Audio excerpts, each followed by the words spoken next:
Pasamos a la siguiente, por favor.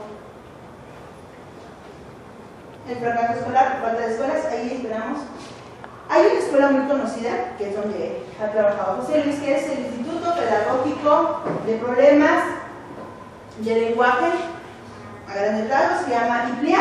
Allí solamente tienen preescolar y primaria. Y está en el centro de la ciudad, está por el metro. Una línea verde. Solamente es una escuela. Y ahí se utilizan lo que es lengua de señas. Y si pueden hablar, hablar. Y les dan terapia a los chicos. Y es privada. No sé qué también hay que pagar. La segunda, otra escuela que hay en México es la primaria y secundaria Clotec. Ahí también tienen talleres, porque generalmente las personas con discapacidad lo que más se les da son talleres. No tienen una instrucción adecuada como nosotros. También están los centros de atención múltiple que ya les mencioné. Y hay otra preparatoria que se llama London, que está por Coajimalpa, que es una preparatoria abierta. Si tú quieres ir a una preparatoria escolarizada, así como ustedes a lo mejor han ido, no la hay.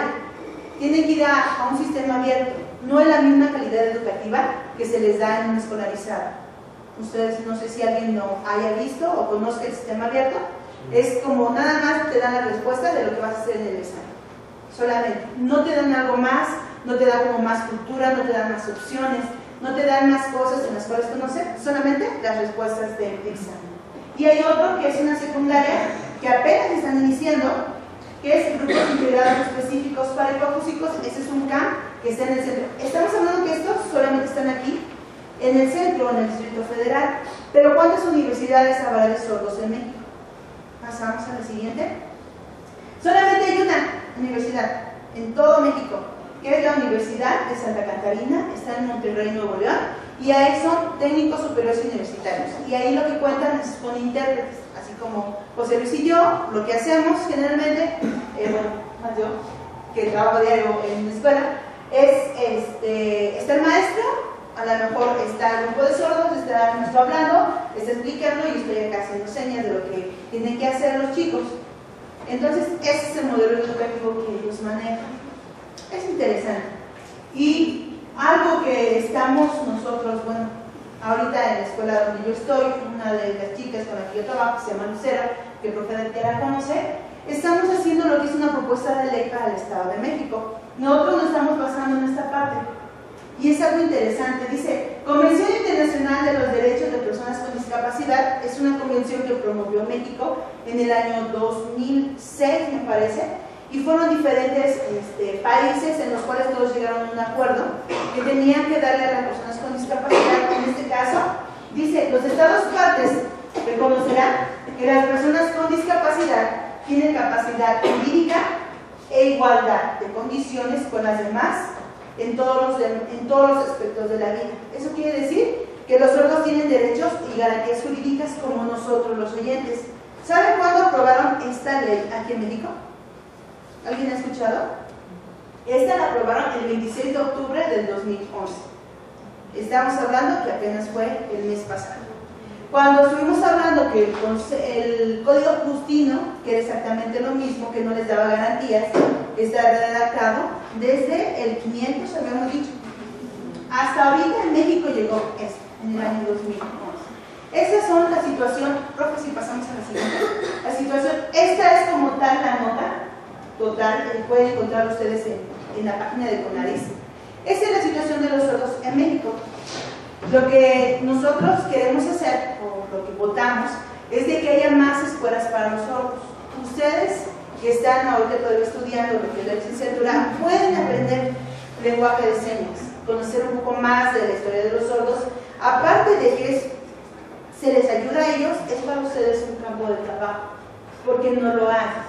No hay escuelas que les den a los sordos como tal materias de español, matemáticas y en diferentes lugares. Los únicos que hay son en el distrito. Entonces, es interesante, es una opción para que ustedes conozcan la situación de los sordos. No sé si alguien tenga contacto con sordos o sepa un poco de lengua de señas. ¿No? ¿Sí? Yo trabajo con una niña sorda, tiene 14 años. ¿Cómo se llama? Se llama Guadalupe. Guadalupe, ¿dónde vive? Está en una biblioteca. En una alberca. Pero la alberca la lleva al campo. Ajá, ¿por dónde es el campo? Por atrás. Y la niña emite sonidos cuando se, bueno, solamente los emite cuando se enoja, porque mientras uno le esté hablando bien, no, por más que uno le diga que ya no dice nada. Y por ejemplo, yo no tengo mucho que ver ahí, entonces sí me está costando mucho trabajo a mí aprender unas cosas con ella. Y es ella de que me pide algo y le digo, al principio le decía yo que qué, y ya ella mejor me escribía en una hojita y me decía qué era lo que quería. Y ya ahorita ya más o menos le voy entendiendo las señas y las maestras de ahí me han estado ayudando con libros para aprender las señas. Muy bien, puedes ir con ella, es la que más te va a enseñar. Porque generalmente, bueno, yo aprendí con los sordos estando con ellos, aprendí lo que es lengua de señas. A grandes rasgos, esta es la situación de los sordos en México. Vamos a pasar a la siguiente conferencia y al final podemos hacer preguntas si alguien gusta. ¿Ok? Bueno, entonces dejamos a José Luis. Pues muy buenas tardes a todos. Ya les preguntó Gaby un poquito, pero a mí me gustaría saber, aparte de nuestra compañera, ¿quién más ha tenido oportunidad de tener contacto con personas sordas? ¿Nunca? ¿Jamás? Yo tenía un amigo que siempre iba a jugar a mi cuadra, pero con él teníamos que sacar una libreta para que él nos escribiera. O sea, no, sí se sabía también como el lenguaje con las manos, pero nosotros pues nos costaba mucho trabajo entenderle. Entonces por eso cuando iba a jugar con nosotros sacaba una libreta y nos escribía qué es lo que quería hacer, nos preguntaba de nuestras mamás, cómo se llamaban, de nuestra mamá, cosas así. Muy bien, así es que se comunicaban escribiendo, escribiendo. Muy bien, les ha tocado ver cómo se comunican los sordos, tal vez en el metro, en el camión. ¿Y qué piensan de esa forma de comunicación que ellos tienen? ¿Interesante? ¿Por qué se te hace interesante? Pues, interesante para el hecho de aprender a hablar, bueno, hacer las señas y poder comunicarte con esas personas, te puede ayudar un poco o mucho con el hecho de, bueno, la comunicación como tal. Así es, muy bien. ¿Qué más piensan de esa forma de comunicación? Es una experiencia muy bonita. O sea, a lo mejor nosotros como personas normales, por así decirlo, hay veces que decimos qué necesidad de aprender otro lenguaje o qué necesidad de aprender con señas. O hay muchas ocasiones que las personas se burlan o critican a esas personas. Pero ya cuando uno empieza a vivir o cuando uno empieza a tener contacto con una de esas personas, la verdad yo al principio sí me sentí muy impotente. Me sentía, ahora sí que burla. Decía yo, ¿cómo es posible que yo podría hablar muy bien y podría decir algo, pero pues esa persona también habla, de cierta manera habla y se comunica? El hablar no solamente se está platicando, sino el comunicarte de cierta manera con otra persona. Y al momento de que esa persona se comunica conmigo y yo no sé cómo responderle, eso no me feo. Porque como persona te sientes incompleta. Aunque seas normal, en realidad eres incompleta. Hay una barrera, ¿no? ¿Quién de aquí habla inglés? Bueno, ¿quién lo mastica? ¿Quién se puede comunicar en inglés? Una conversación así sencilla. ¿No? Bueno, ¿les ha tocado la situación de tener que hablar el idioma? Seguramente se sienten así, ¿verdad? Con esa impotencia de que no pueden comunicarse con otra persona.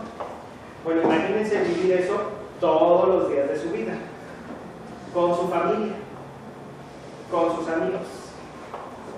Bueno, es precisamente por lo que pasan nosotros. Ahora, la pregunta es, ¿ustedes consideran que la forma de comunicación de los sordos es un idioma como el español? ¿Sí o no? ¿Y por qué? Con confianza, no hay respuestas buenas ni malas. ¿Sí es un idioma o no es un idioma? Por ahí hay algo que dicen que es un código. ¿Qué es un código?